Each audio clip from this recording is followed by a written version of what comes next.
Okay, so meron tayong young bird na magkaiba ang parents niya pero halos magkamukha ang kulay. Yan, no? Yan. Ganda, no?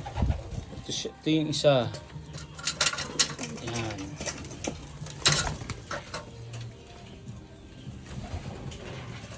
Ito. Ang parents nito, ayan, ang nanay. Ito, anak. Then itong isa, yan.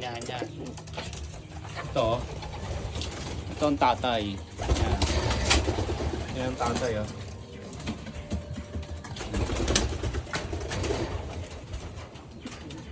Yan ang tatay.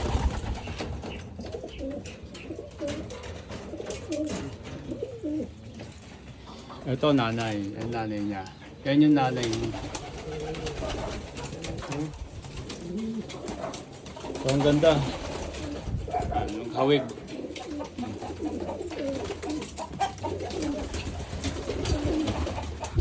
Kala mo Nesme. Okay, pero magkaiba parents.